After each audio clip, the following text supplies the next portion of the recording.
Hello again, and welcome. I did a live stream this morning, and it was about 2.5 hours. It was very interesting. We covered Navalny's unfortunate passing. So let's see who's in the house. We got TF, always welcome. Oh, Jennifer White. Hi everyone. So let's see. And we are, oh, by the way, we do have a little co-host today. Before we begin, Dawn Marie, oh my goodness, you're here as well. That's fantastic. Hey, okay, so we do have a little co-host, but I think my co-host fell asleep. So I think, I think he's gonna be just quietly co-hosting. There you go. Yeah, is he? Yeah, he's definitely asleep quietly co-hosting. Okay, so Rudy's here. Perfect. We got everybody in the house, all the important people. Okay, Navalny.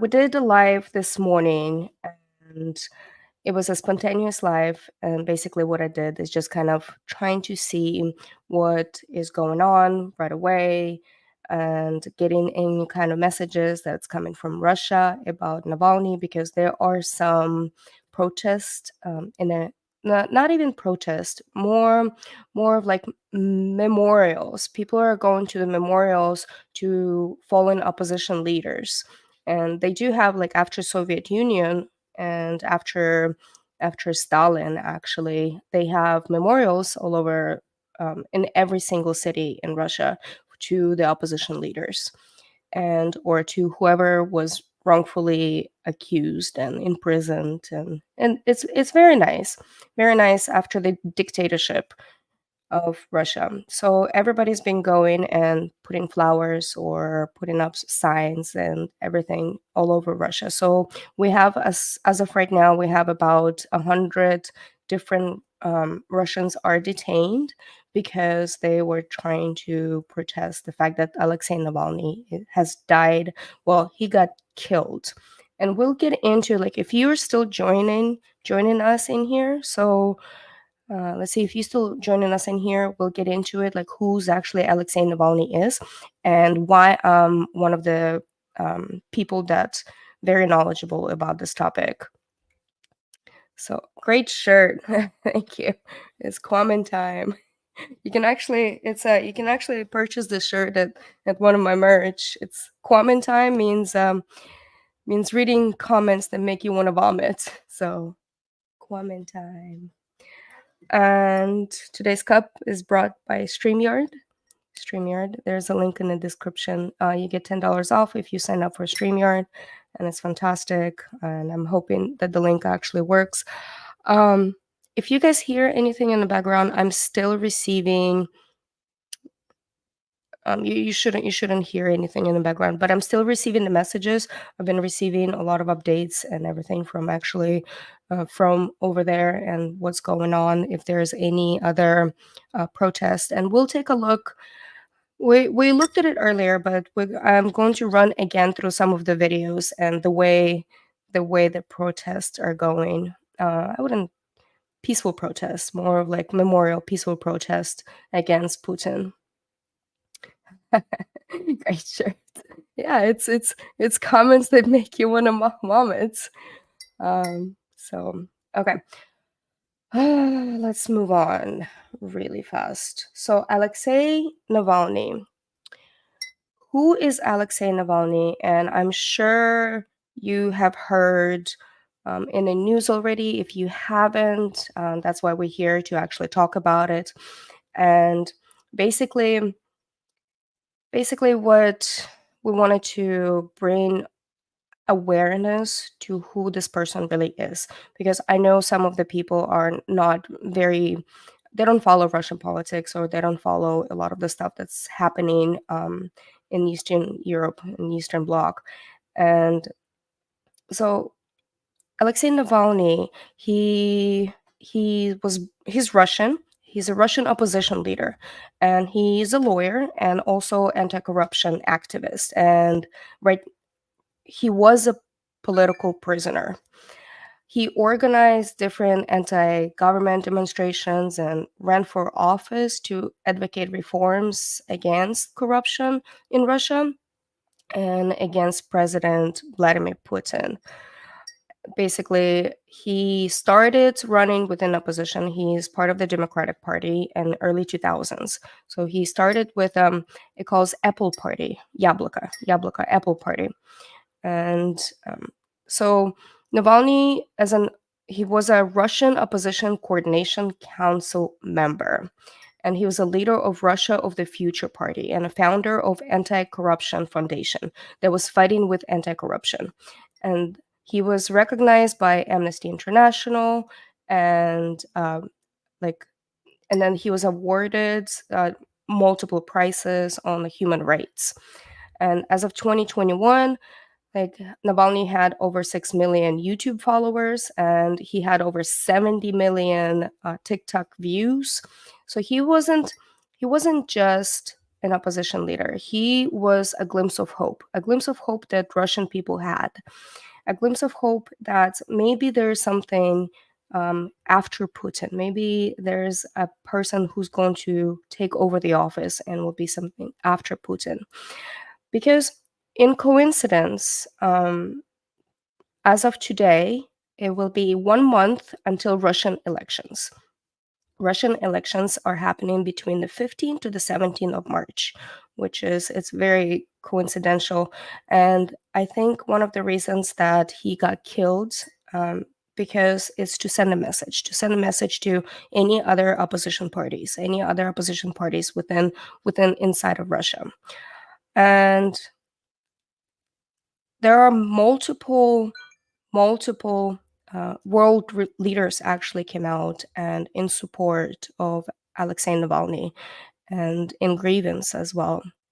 Also, his wife was attending World Summit in Germany, and as she received the news, and we'll watch the heartbreaking speech that she has done as well.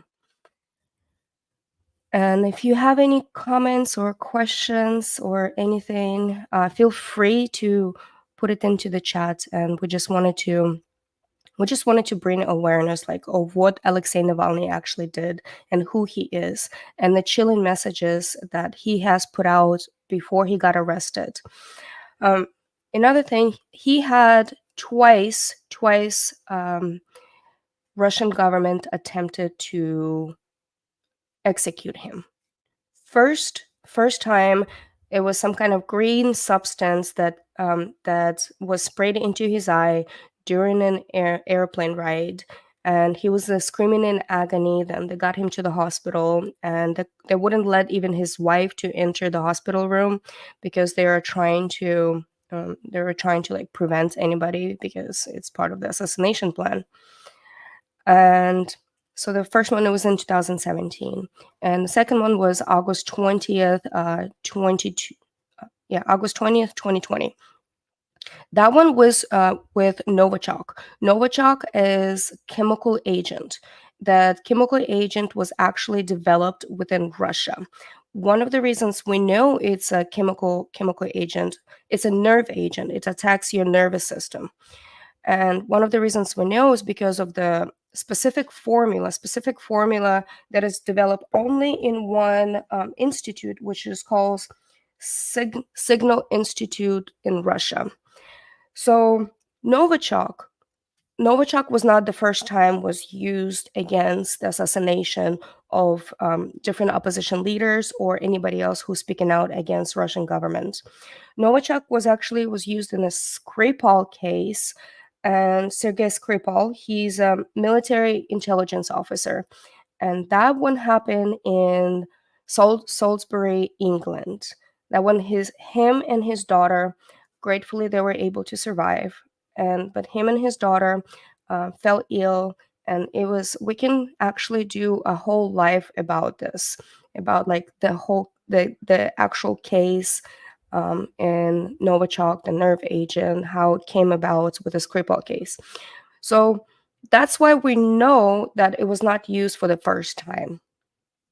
And that's how they knew that the Russians were involved behind it. Another thing is Alexei Navalny, he came out with a documentary. Just one second. My voice is becoming scratchy as we talk, and I've been talking all day. Hey, Laugh. It's good to see you here. Okay. So basically, Putin taking out his competition. Yes. So, well, it's not. Alexei Navalny was actually sentenced for 19 years in prison, so it wouldn't seen as a competition. He took him out. One of the reasons, well, I believe it's my own opinion, and I'm sure there's somebody else who will have the opinions as well. So I believe it was to send a message to any other opposition leaders because of the elections are coming in between 15 and 17 of March. And because of the opposition's leaders,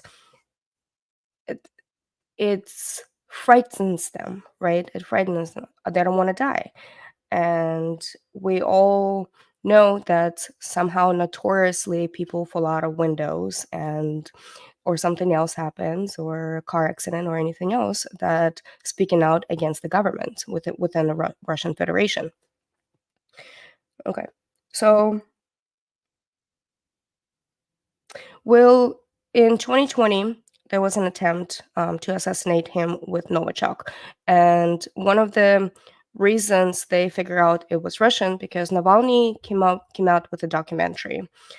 There's a documentary that was released a couple years ago, and it's actually called Navalny. I'll attach the documentary within a description, and you can watch it on HBO or any other channels. It's very interesting to watch. And if you go to my channel, I'm not going to play it here because it is copyrighted material. But if you go to my channel, I posted a video, non-monetized video, where he sent out a chilling message. Basically, the CNN person asked him, the journalist asked him, what would you say to Russian public, to people, if you got killed?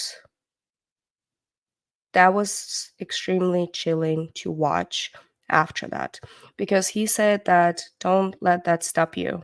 Rise up. That means that you are stronger than ever, and the government knows that. The Russian Federation government knows that. Putin knows that you are stronger than ever. Another reason why you got killed. So a couple of years ago, he went back to Russia. He went back to Russia because he said that I cannot lead Russian people, from another country. And he was so pro people, pro his people, and actually trying to get rid of corruption and a lot of stuff within Duma and Parliament. And there's a big old thing in Russian politics. It's a bit similar to here, to America, but it's also a bit different. And then he went back, and as soon as he landed from the airplane, he set foot on. Then he went back. Okay. So As soon as he landed, he was arrested. He was arrested and put into prison. And actually, about a month ago, he did an interview from prison, and I have that interview for you to watch as well, which is very chilling.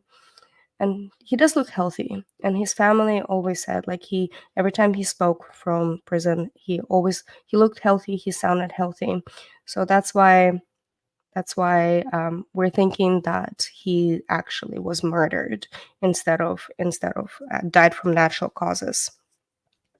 So Russian Federation, they came out with the news at first. Well, not the Russian Federation, but the prisoner network. It's a network that's any kind of news that are happening within prisons, they put it out into the media. And as we all know, that the media is ran by the government within Russian Federation. And so they put it out saying that Navalny's passed away. He was walking outside. He was taking a breath of fresh air, and then he just collapsed, and he was pronounced dead at the scene after paramedics have arrived. So that was put out, and as soon as that put out, a lot of people start gathering their cardboards and writing stuff down and saying, like, you're the killer and everything else. And it rolled down through the spiral webs um, of propaganda, and they took it to the streets. A lot of people took it to the streets. Over 100 people got arrested, and since then, I was watching a lot of different news networks. Since then, Russian networks have deleted everything that they were saying about Navalny. Everything. I think they realized the fact that people actually still support him within Russia. A lot of Russians actually came out and started talking that they can't believe that he's dead. They need justice. They need justice. They need somebody. They need a little bit of glimpse of hope that this regime will stop. So let me put it in perspective for you. The Russian elections are happening next month between 15th and 17th of March. The perspective is President Putin still is in power for over 24 years. For 24 years, he became president right after Yeltsin. Boris Yeltsin, as you might know, Boris Yeltsin was a drunk, and then so they had to remove him from power, and President Putin became the president. He was young, ambitious, and I don't know, whatever people saw in him. He's an KGB agent that actually served in Eastern Germany during fall of Soviet Union, and during fall of Berlin War, he was serving still as a KGB agent in Eastern Germany. And then somehow he went back to St. Petersburg. He tried to become a mayor of St. Petersburg, and then he wiggled himself out into parliament and within the government, and then later on he became president in 2000. So since 2000, he served the 2 terms as a president in 2000. And right after that, he became a prime minister, or the vice president, or prime minister, actually. And Medvedev took over, but Putin was still pulling the strings. So one of the reasons that did that little flip-flop, hey, welcome, welcome, welcome. Okay, so one of the reasons that did a little flip-flop is because by law, it stated the president can only serve 2 terms and he has to take a break. And then as soon as the Putin became a president again, after Medvedev, he didn't have to, he basically changed the law that a president can serve as many terms as they see it fit, or I would say the people voting within Russian Federation. So this election, it will put him for another 6 years as a president within Russian Federation. And that means that he will be the longest sitting person, dictator, president, whatever you want to call. He will be the longest sitting person in Russian history. And that's telling something about Stalin. Stalin only served about like 27 years, I believe, as a dictator within Russia, which he killed millions and millions and millions of people, not to even mention over 5 million Ukrainians by starvation. So Putin will be the longest running. And one of the things that I believe, by killing Navalny, by executing him, they are setting a message for the opposition. But in reality, I believe, and I still have hope, and we all always have to have hope, that that is going to spark something, some kind of uprising, and then the opposition, whoever's left, I haven't actually researched like who's running against Putin, and whoever's left, hopefully, they can bring some kind of light to Russian people. And I understand that Russia is with war with Ukraine, but it's not Russian war. It's Putin's war. Putin is the one that started this war. Russian people do not want any of this. I have talked to quite a few Russian people. They do not want any to deal with any of this, and there are a lot of people that are aware of the atrocities that are happening within Ukraine. Okay, so that's enough of me rambling. Let's watch some videos. Yeah, the plight of Ukrainian during Stalin is now Putin. Exactly. It's 101 dictatorship. If you watch Netflix, there's a documentary is How to Become a Dictator. And if you really watch that documentary, and it's pretty interesting for what I know about Putin, for what I've been researching about Putin, and it lines up 100%. So one of the reasons that I'm actually I believe that I'm one of the perfect people to talk about this is, well, besides my Ukrainian background, and I was born in USSR. I have friends and family still in Russia and on Ukrainian side, so I see the both sides. Another thing is, back in 2014, I started my master's degree. And my master's degree is in nonproliferation and terrorism studies at Middlebury College of Monterey. And I was concentrated because it is international college, and you have to have actual second language on a master's level second language. And Russian is my native language, and I speak Russian and Ukrainian. And in 2014, there was a lot of uprising was happening within Ukraine, especially within Maidan. So I decided to focus my studies, my concentration towards Russia-Ukraine relations, because it was happening at the moment. It was very fresh, when where there's a lot of protests that happen in Maidan, and we can actually get into a little bit at a later time. And after that, when Putin swooped in and took over Crimea, and had the elections, the proper elections, which is not. So that's why, since I was doing a lot of studies during that time, and it was fresh coming in everything, and then we were able to gather as much information as we can. So given my background, I think I'm able to put a little bit of a cultural perspective into this. So yeah, so that's why I'm here. Okay.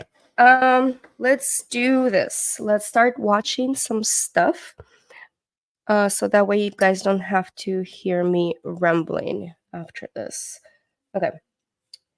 First of all, so DW. I really like DW. It's a Deutsch World, which is German news, and they cover very, very well and very sensitive. Let's see. So we'll watch this video.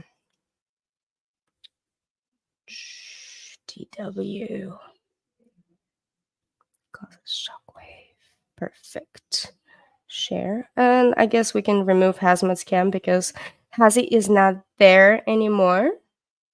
And voila. News of the death of the Russian opposition leader Aleksei Navalny arrived just as the Munich Security Conference was getting underway, with world leaders gathered to talk about crises taking place all over the world. We spoke to people here to get their reaction to this dramatic news. Navalny is dead. No, Navalny is killed because in Russia, everyone who is representative of opposition killed. Exactly the same couple of years ago in Nemtsov, and a lot of opposition leaders killed or spent time in prison. It's real face of authoritarian regime of Russia. I am absolutely shocked. Navalny is a true Russian hero, the extraordinary courage of the man. This shows both the utter brutality and ruthlessness of Vladimir Putin's regime, but also importantly that there is another Russia. Добрый день. Спасибо Okay, большое. Спасибо. So this is Navalny's wife, Yulia Navalny, and so widow, and then she's been. She was actually at the Munich security conference at the time when she received the news, and that's why she decided to speak up against this. And it's, as obviously you can tell that she was crying, and it's terrifying news when to see your loved one pass away. Конференции, что дали мне главную сцену. Наверное, вы все уже видели приходящие сегодня ужасные новости. Apologies that if you are listening, there is, I can talk about it, what she actually said about it, but there's subtitles.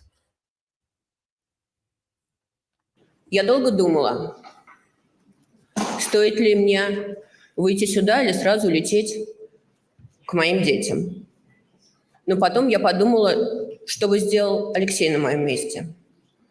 И я уверена, что он бы был здесь.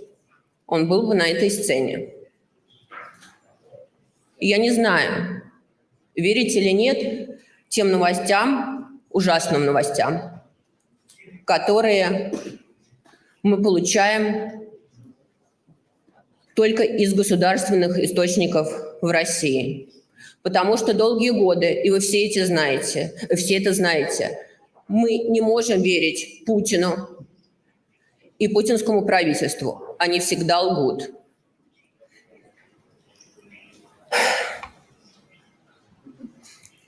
Но если это правда, я хочу, чтобы Путин, все его окружение, путинские друзья, его правительство знали, что они понесут за то, что они сделали с нашей страной, с моей семьей и с моим мужем ответственность.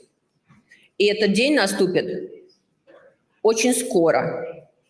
И я хочу призвать все мировое сообщество, всех находящихся в этом зале, людей во всем мире, чтобы мы вместе сплотились и победили это зло, победили ужасающий режим, который сейчас в России.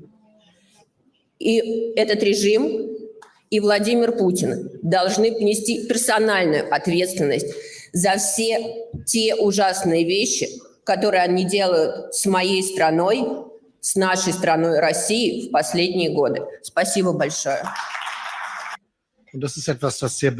So that was a pretty powerful speech that she did, and there's speculation that she is going into hiding right now, because I wouldn't be surprised if her life is in danger as well because of the strong opposition that she was talking, right? And then so let's see. And it's basically a lot of world leaders came out and was talking about this, and President Biden actually came out and did a press conference about this and blaming Putin for the death of Navalny. And Kamala Harris, that was at the summit as well in Munich, and she came out and did a speech as well. I know there's some political oppositions within the chat or anything else, please keep your political things aside, because this is not about just politics. This is about it is about politics, but not the United States politics. So, which we are working to confirm. My prayers are with his family, including his wife, Yulia, who is with us today. And if confirmed, this would be a further sign of Putin's brutality. Whatever story they tell, let us be clear, Russia is responsible. Nun will man in das Timing nicht zu viel reininterpretieren, aber diese Nachricht kommt zu Beginn der Münchner Sicherheitskonferenz. Die Ehefrau von Aleksei Navalny ist auch hier präsent und man hat Russland nicht eingeladen. okay, so they're just going into asking different attendees of the conference what they really think about this, like what they really think. Hey, Dave's in the house. Dave, you're missing out all the really good stuff. All my ramblings at the very beginning, and a bit of a history lesson that we're trying to actually present over here. So, but welcome to the team again. Okay, so I did wanted to show you, that was about a month ago. There's this video. So let's see. So this video, it was about a month ago. And it actually, you can hear Navalny talking.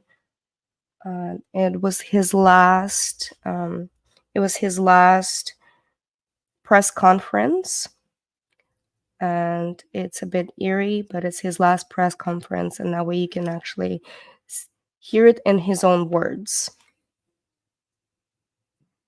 We're hearing this morning from jailed Putin critic Aleksei Navalny for the first time in weeks. The opposition leader confirmed he had been moved to a penal colony north of the Arctic Circle.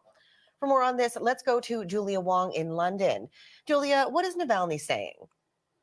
So Navalny, as you mentioned, sent a series of tweets that describe his location, this penal colony north of the Arctic Circle, a very cold place. Navalny had been at another prison east of Moscow, and he had been expected. And this is the penal colony that he passed away at. It's right by the Arctic Circle. And actually, as of right now, his lawyer is on a flight to that penal colony to extract the body. And I believe they want to do an autopsy right after that, because the Russian Federation did come out and said that it was a blood clot that did that basically put him down. But as we know, you're not able to determine the cause of death until you conduct the full autopsy. Yeah, sad day for Russia. Indeed. Their little ignition of hope was gone. So hopefully it will start something else. But let's continue watching this. To transfer to a different colony, but then he hadn't been seen by his lawyers since December 6th. His new prison is roughly 3,200 kilometers northeast of Moscow, and it's known as the Polar Wolf. It's thought to be one of the toughest prisons in Russia. In a tweet this morning, he said it took him 20 days to get to the new penal colony. He arrived there Saturday night. Now, in a social media post, he said, "I was transported with such precaution and on such a strange route that I did not expect anyone to find me here before mid-January."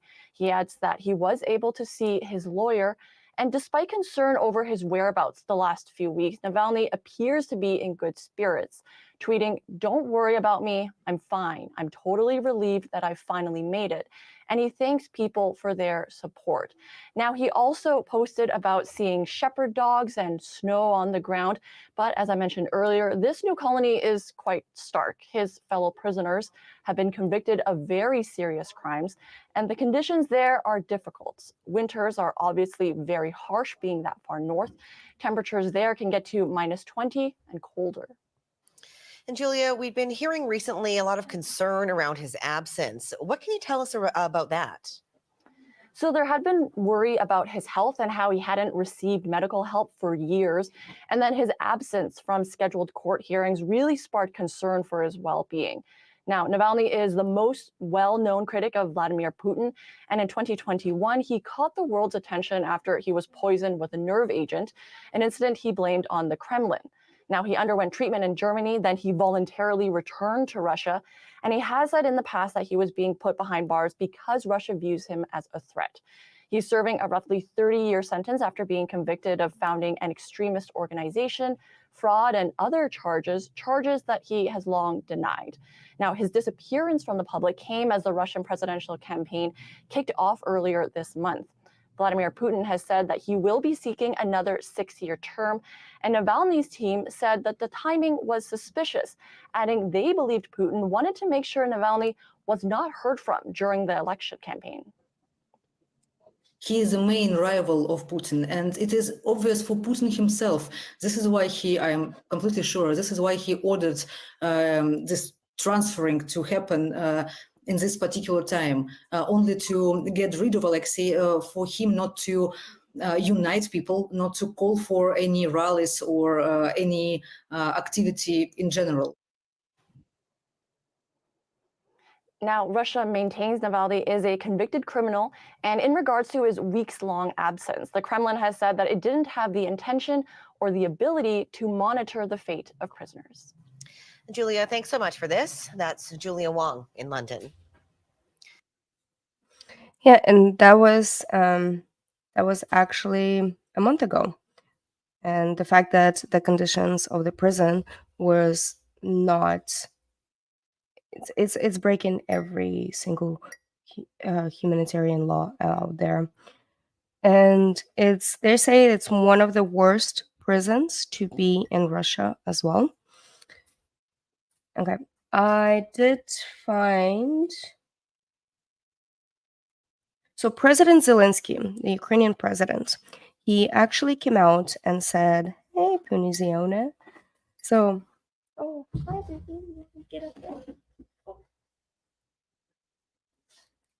Okay, so we have my co-host is back. There he is. So, President Zelensky, he actually came out and provided his support towards Navalny, which is very, very respectful. And I was able to translate his speech. Let me see. Let me find it. Okay. Yeah, so I was able to translate his speech. So he said that today's events indicate that Putin is a murderer. And this is not just any signal. It's clear that he's a murderer. And there are no more secrets in this. This is a statement of fact, an absolutely clear signal that can be conveyed to the leaders. That we see that that this person is going to the polls. And the people who will vote for him must clearly understand that they are voting for a killer and be electing a killer president. And people who have economic relations with this man today should know that they are earning regardless of the level of leadership, specifically blood money, because they have contracts with the killer. And the people who will congratulate the president on his election after the elections should know that they have legitimized the murderer. These signals are very simple for everyone, although it seems to me that this is not a signal, but a statement of reality. Well said. Well said. So that was President Zelensky that he actually came out and started talking. Jana, hi. Welcome, welcome. So everybody else, yeah, we're talking about Navalny and his murder in here. I did brush up a little bit of who Navalny is and the 2 attempts that he had on his life previously, and one of the reasons why he went back. So there's a documentary. There's a documentary about Navalny that was filmed. It was supposed to be released after his death, but it got actually released a couple years ago. And it was a very interesting documentary because he was doing an investigation into his own attempted murder case. And the way that he did it, they were able to because of this specific formula of Novichok's. This because of the specific formula of the chemical weapon, which is located at the Signal Institute in Russia itself. And with that formula of Novichok, the nerve agent that attacks your nervous system. So with that formula, they were able to track down to actual facility, and they were able to get on a black market some of the phone numbers who are working at the facility, and they track down a couple of the people who actually worked at the facility. So he was doing phone calls himself to those people and trying to figure out if they were the killer or not. Finally, he got to a scientist, one of the scientists at that facility, and he pretended to be an FSB agent. He pretended to be that not obviously not Navalny, the FSB agent that is collecting information to make the report, and he needed some more information out of the scientist. So he was able to get every single piece of evidence about the attempted assassination of himself. And the fact that you see that in real life in documentaries, highly recommended. We might do a screening of the documentary in my Discord, and I'll drop actually, TF, can you drop the Discord link if anybody would like to join? So we'll do a screening documentary, and we can talk about it. We can talk afterwards about it if anyone's interested.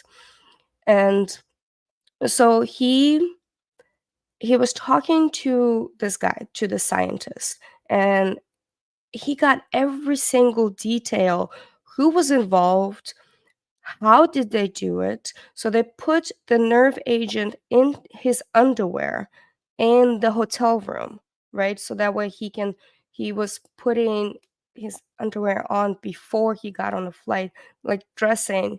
And they're like, after they took him off the airplane because it started acting, they took him off the airplane into the medical facility, and they took all of his clothes, and then they shipped the clothes to a completely different city to clean the clothes properly, because nerve agent, so Novichok, is very volatile. It can spread easily, very easily.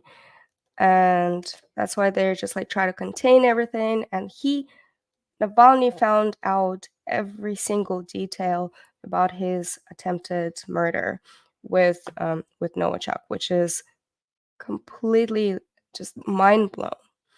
And at the later time, at the very end, and he says that he has a message, like if he gets killed, right? If he gets killed, the message is that means that they are stronger, they have a stronger voice for the Russian Federation if he gets killed.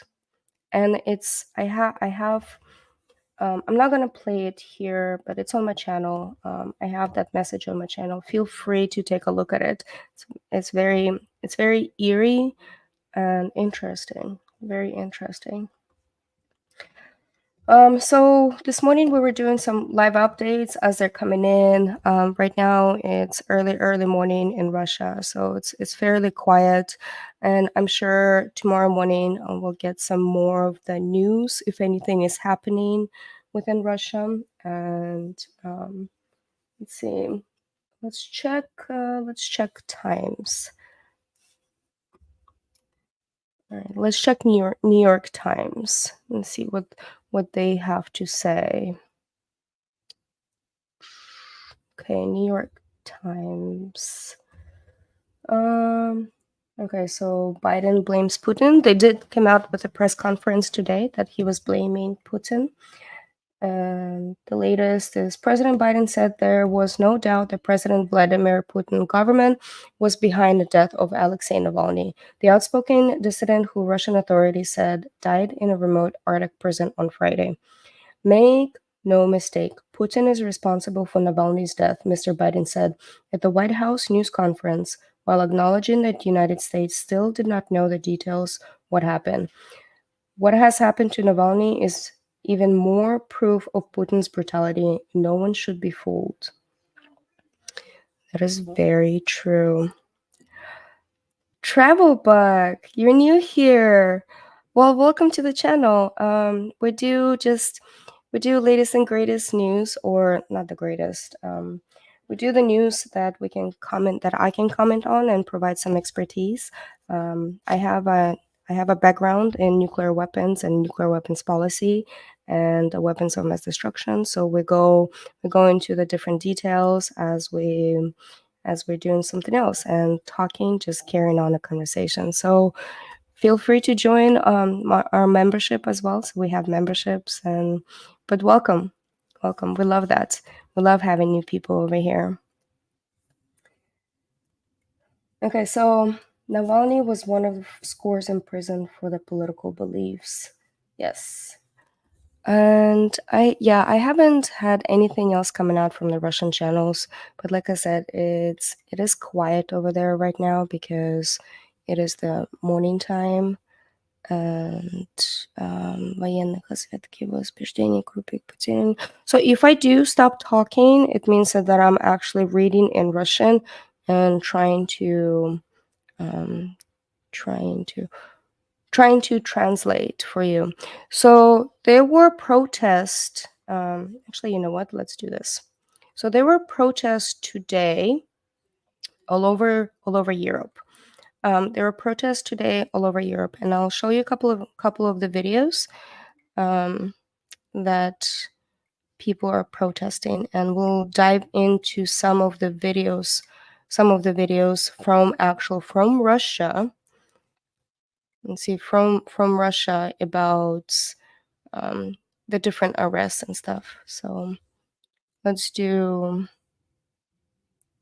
Okay, so I'm not going to play the sound because we don't want to get copyright strike right away. But we will.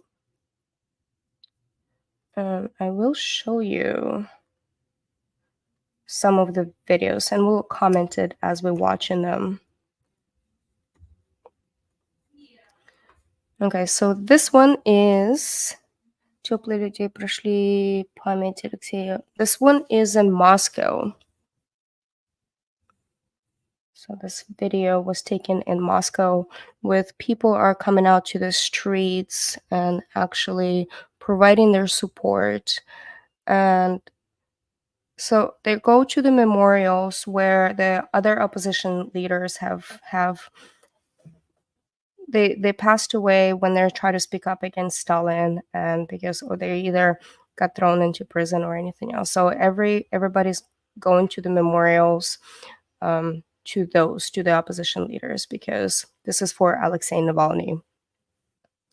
And every city has one of them, because Russia does have a very deep history with dictatorships and with a lot of opposition. So this one seems to be fairly controlled. I guess the Russian Federation decided to have a bit of a controlled memorial, so it's not like a protest. I'm sure they're saying like just go put some flowers and leave the area immediately, something like this. But there was violence, and I'll show you some of the other videos where people actually did get attacked by the police, because right when it was starting. So we were watching it as it was unfolding this morning.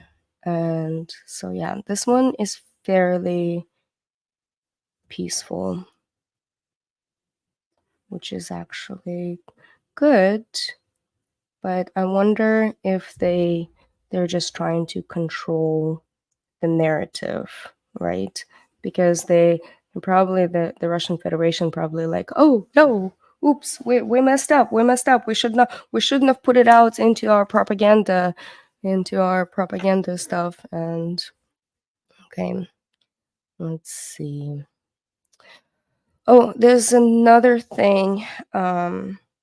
Today, it wasn't just Navalny that passed away. It was the photographer.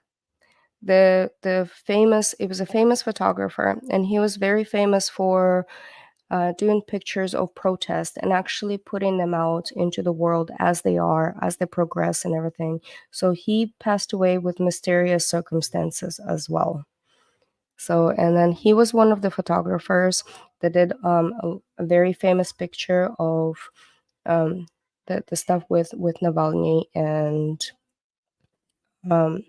then basically he helped to bring the word out of Russia, especially for Navalny. So somehow he's surprisingly just kind of like poof and walked away. Okay. Let's see what else we can gather. Okay. Doo-doo-doo-doo-doo-doo.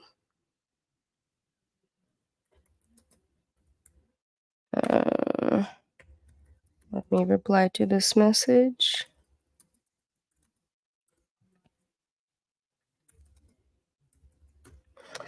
Okay, so one more thing. In Russian Google, so I was able to pull up some of the Google statistics. Cappy here. Cappy, I haven't seen you here in quite a bit. Yeah, I know. I was replying to your message. Thank you for that. Thank you. Thank you. You're disrupting the life with 15 people that are actually watching. So I was able to pull up the Google statistics from the Russian Google and to see what they were searching. And they were searching some pretty interesting stuff. Okay, so this is a Google trend. Let's see. Let's share this.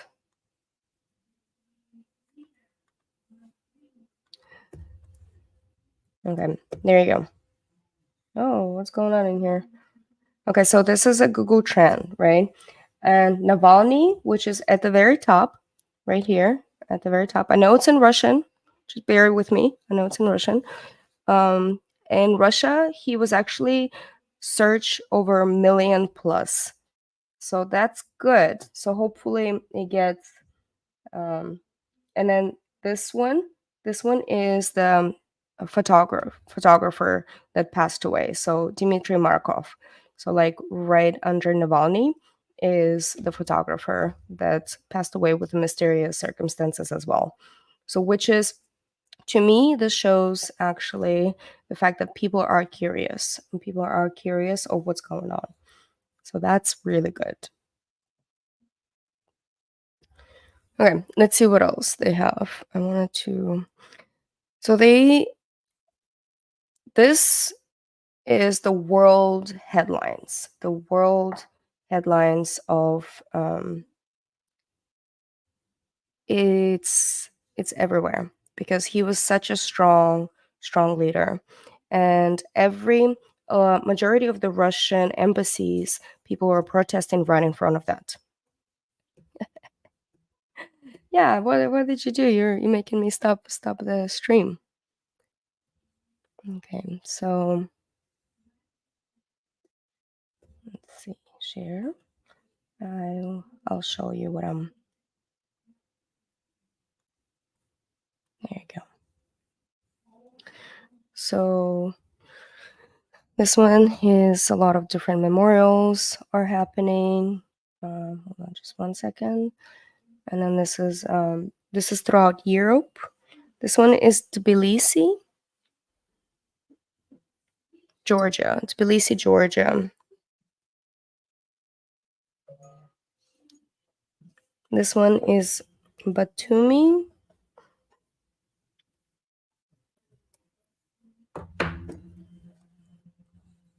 And we're not going to play anything. So this, yeah,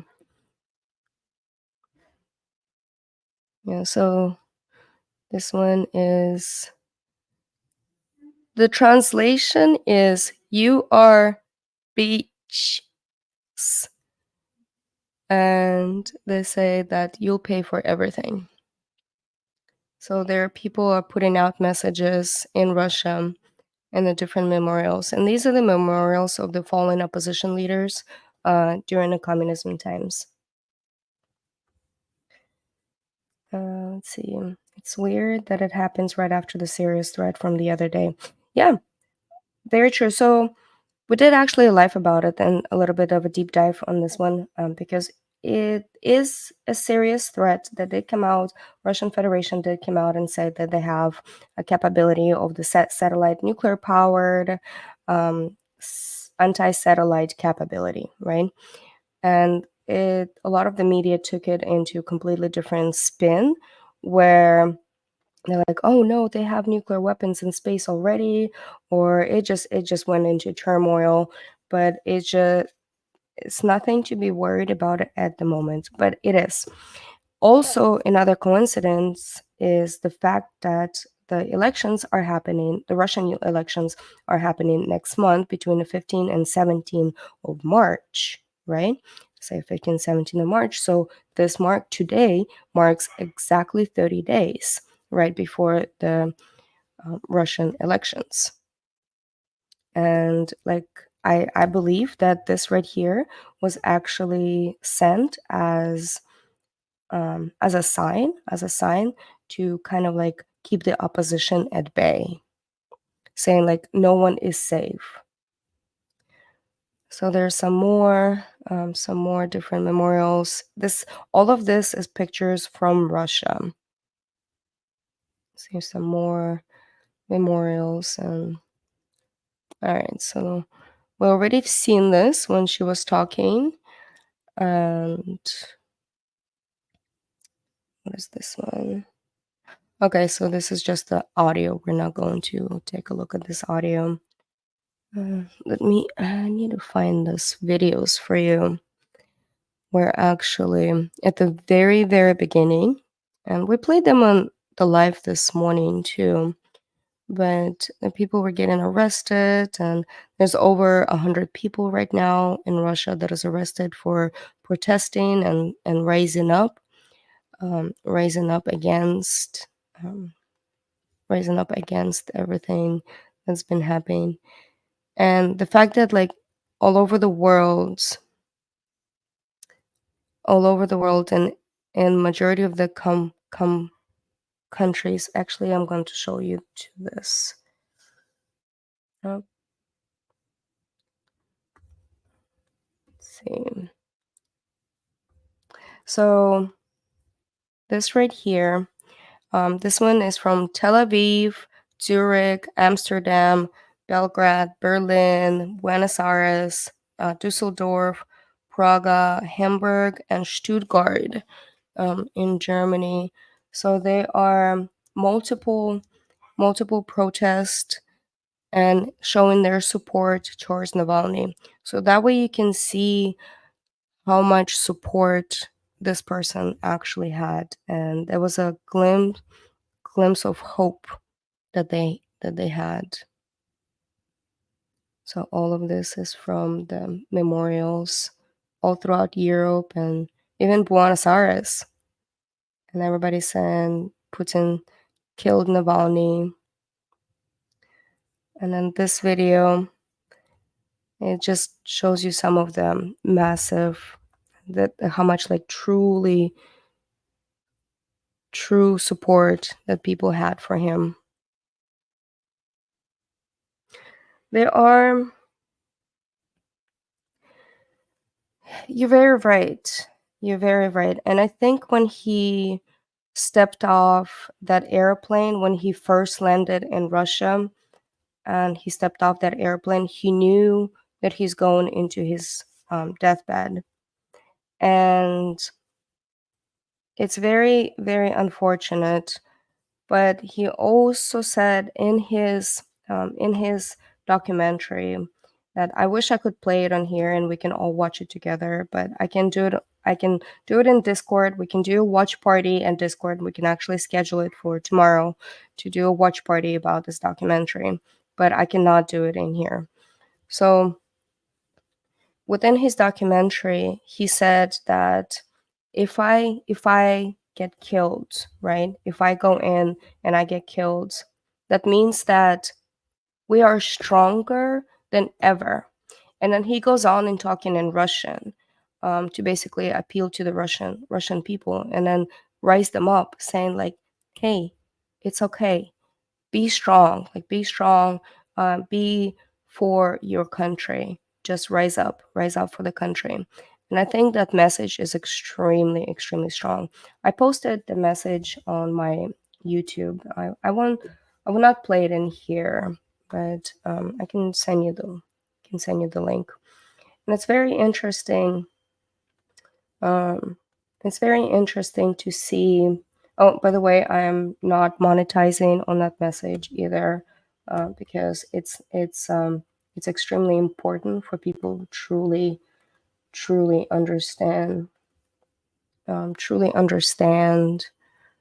I wonder if we can actually do fair use. It's fair use, right? Yeah, I think it is fair use.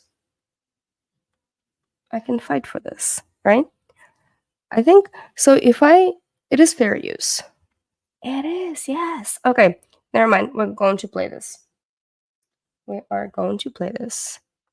And it's a very, very, very strong message. And it has Russian subtitles. Claudia, welcome. Okay, so it has Russian. Worth a try. We did had our stream taken down one time and then it popped back up. So it's worth a try. Let's see. Definitely worth a try.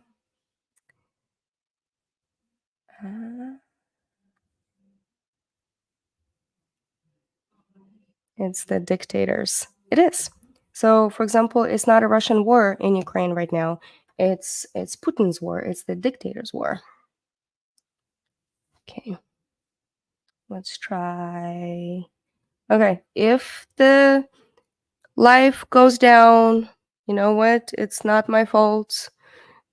But we'll cut the segment out if life does come down. Just bear, and then we'll come back up if it does. But I do want you to guys watch this message because it's very, very powerful. And this is fair use, a fair use warning, right? So fair use warning. And let's do this way. Let's do it this way because that way it can be smaller. No. Okay. All right, let's play this. My message for the situation when I'm killed is very simple: not give up. Do me a favor, answer this one in Russian. И здесь у меня просто очевидная вещь. Listen, I got something very obvious to tell Нельзя you. сдаваться. Если это произошло, Okay. это означает, что мы необыкновенно сильны в этот момент, раз они решили меня убить. И нужно использовать эту силу. Не сдаваться. Помнить о том, что мы огромная сила, которая находится под гнетом вот этих вот чуваков плохих, лишь потому что мы не можем осознать, насколько действительно мы сильны. Все, что...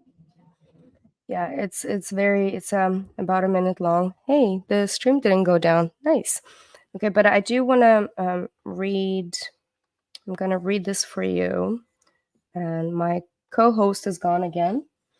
But I'm going to read this for you, what he was saying within Russian, because there are some subtitles.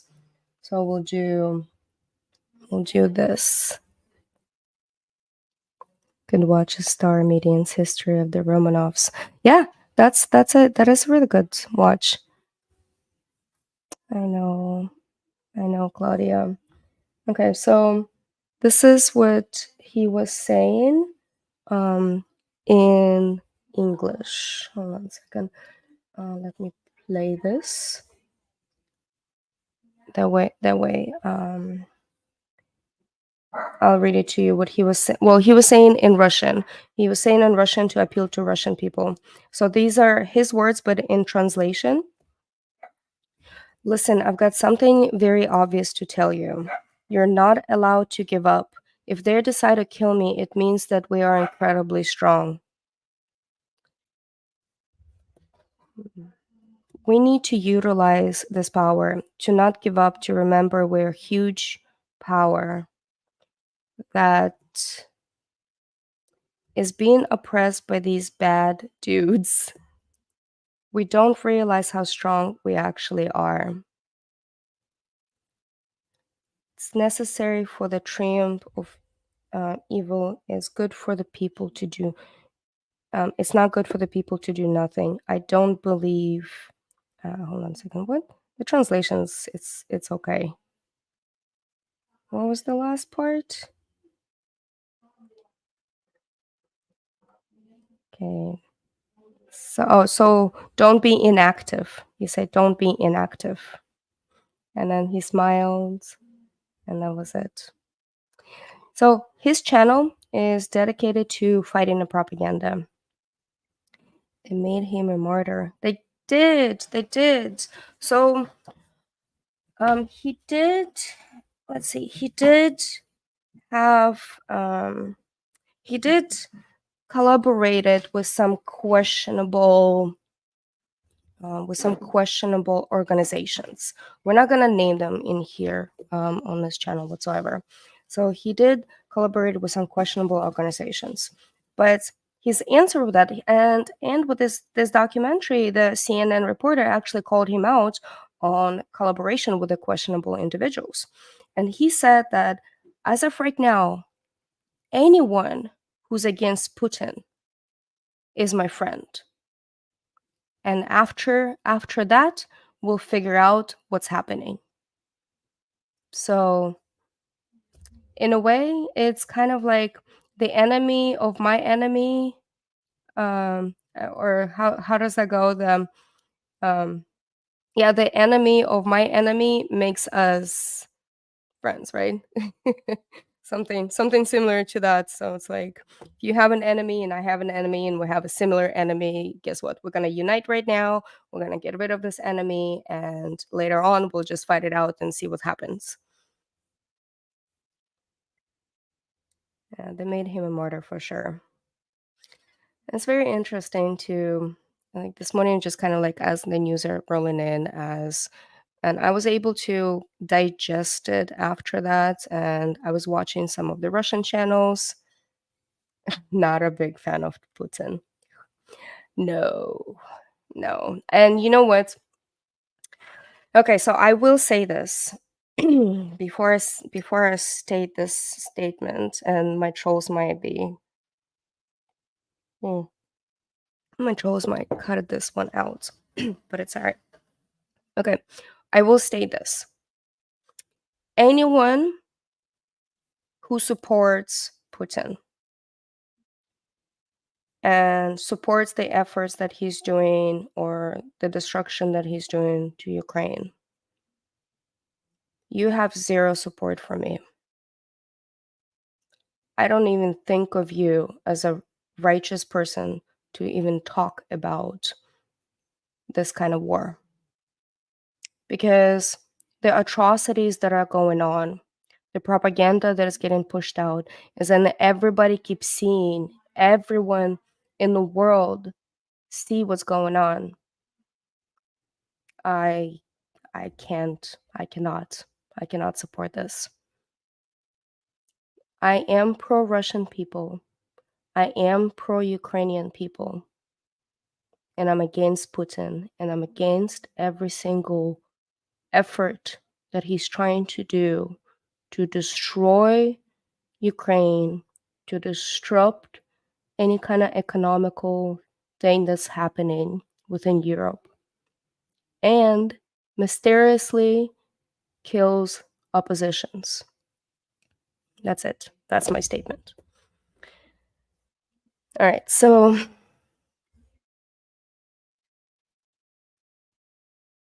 okay.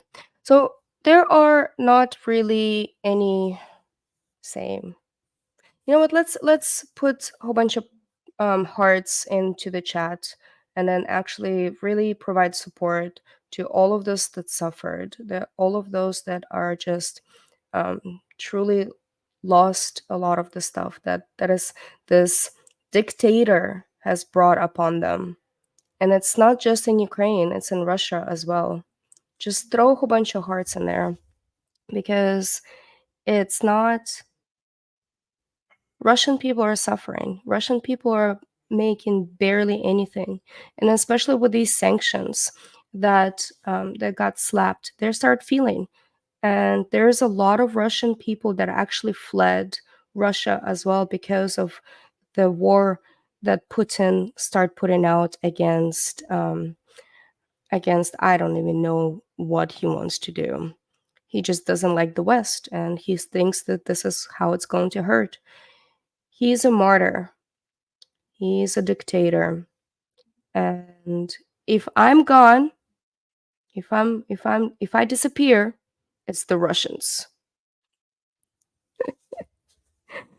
It's the Russians if I disappear, because I want to speak up against the propaganda. I want to speak up against anything that he is spewing out, any kind of lie that is spewing out. And that's what Navalny did. Navalny and his team on his YouTube channel, even though it's Russian, that's a nice hearts, the blue and yellow. So even though his channel, Navalny's channel is still going on. Navalny's channel is always be going on because he has a legacy. He has a team. He's got a legacy team. And even though his channel is all in Russian, but the information that put out is extremely important. And I'll try to translate their information as much as I can for you as well, so that way you be aware. And I know these lives, they can get striked, they can get taken down or demonetized, is because the very sensitive topics that we're talking on in here, very sensitive topics, the verbiage that we're bringing out, but this verbiage is strong. And you know what? Let them take this down, or let them demonetize it, because as a community we just need to support ourselves, like support here, and then always have the strong message to be put out there into the world and into the reality of actual dictatorships, and to bring this kind of stuff down. Because so one more thing is, after 2000, or actually after 1991, when the Soviet Union collapsed, I actually remember exactly when Soviet Union collapsed, because I was young girl. But after 1991, Russian people had a lot of hope. Ukrainian people had hope, and post-Soviet Union countries had a lot of hope for a very democratic country. But unfortunately, that very democratic country was extremely corrupt already. And with a lot of the disruption that happened, and the rise of the oligarchs that were selling weapons, that were selling anything they can get their hands on that is Soviet, like especially the military stuff. And it was a huge mess that was happening after the fall of Soviet Union. And another reason why the oligarchs have gained a lot of the wealth, and especially within the gas and oil, the Russia is rich with gas and oil, and that's how people rose up. They stuck together like a mafia did, and then they rose up together. And just because of that, Russian people truly never experience freedom. They never experience what it's like to live in a democratic state, or in a democracy, because their freedom got taken away slowly. And a lot of stuff, it got brainwashed. They got brainwashed. And there is a video from 1990s of this KGB agent that deflected to United States. And he was talking about the KGB tactics, how to disrupt the society. He mentioned that you don't disrupt the society within a day, within a week, within a year. You disrupt the society through generations. As long as you hold power throughout all of those different generations, that's how you disrupt the society. And it was a very, very powerful statement, because this is exactly what Putin has been doing. A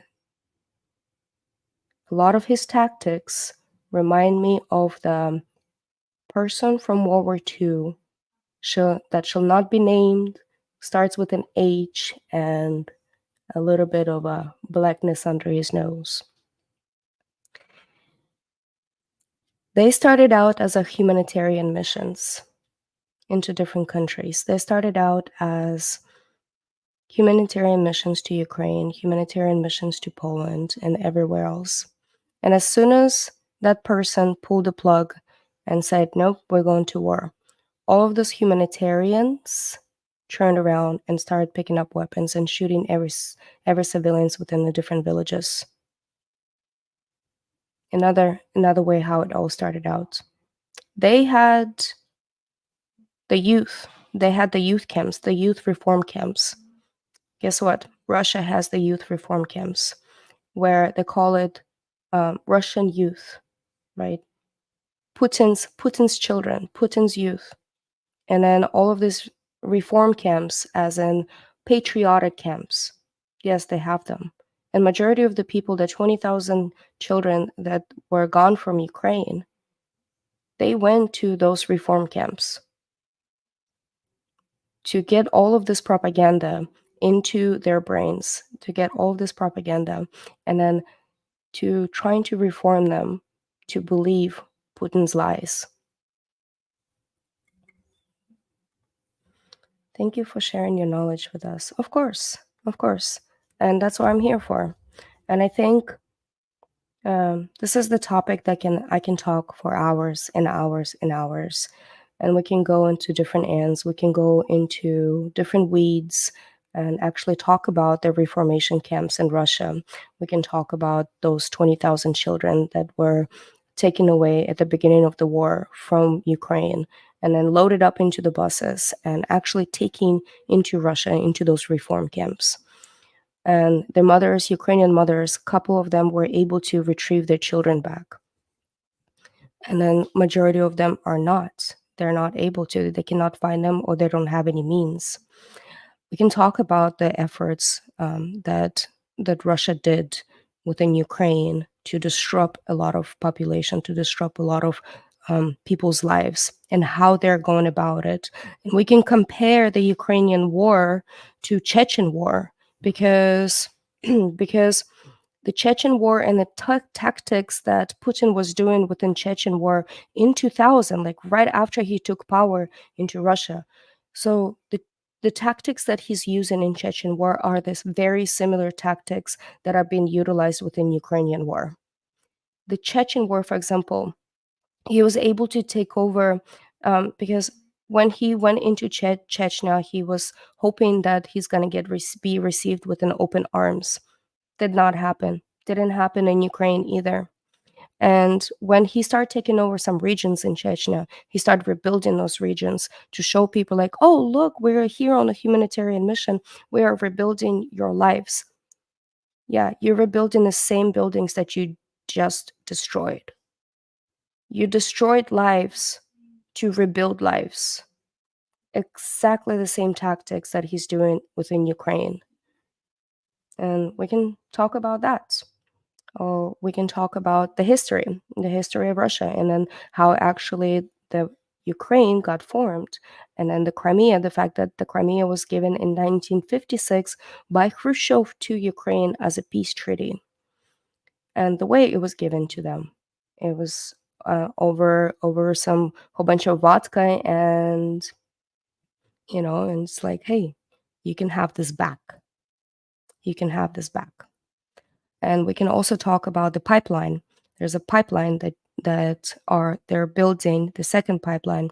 They're building through Crimea, because Crimea was always called the window to Europe.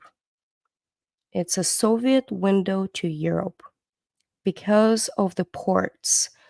And this is one of the largest ports on the Black Sea. And then Russians are building another pipeline.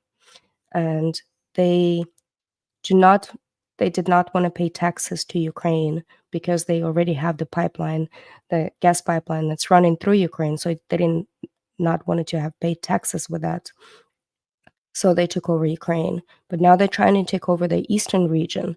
And then once they take over the eastern region of Ukraine, which is Zelensky is not going to give it up, and this is where they can actually build a pipeline that is going through the Black Sea, and they can make so much more money on the destruction of other people's lives.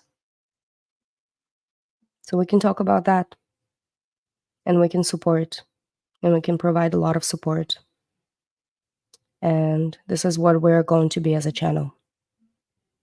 As a community, we're going to learn about everything. And I wanted to show my support to all of you, to all of the members within my channel. And please do, if you wanted to decide, please do join the membership, because it's any efforts, anything else that we can provide more of an information on. This is where we're here. So this is why, remember, Kwame time. All right. I think it's enough of Anastasia/Zanime rambling, plus Hazmat already left me. You know, I'm hungry. I think there's a pizza downstairs that is waiting for me. I wanted to say thank you for all of you coming in and chit-chatting here and pass this knowledge along, and hopefully we can change some people's minds about actually what's happening on the eastern bloc of Europe. And so TF, always good to see you. Kirsuma is always good to see you. Dave, and don't forget to hit that subscribe button and notification bell. Let's see, and we had a couple other people come in. It was fantastic. We got some new people come in, and some people that haven't been here in a while. So we have Travel Bug is our brand new member, which is fantastic. Welcome to the community. Please do. And I think I'm going to try to schedule Navalny documentary viewing on a Discord. So if you like, please join the Discord link. And we have a pretty good supportive community, a lot of useful information from the military tactics to Ukraine to your cute pets, right? And then we just have a very, very, very intriguing community over there. Yeah, it's been quiet though. I wanted to say that, you know, we gotta like crank this thing up. No, I'm kidding. No, it's been wonderful. So yeah, and we're going to let's see. Okay, let's do this. Okay, remember, stay true to yourself, love yourself, and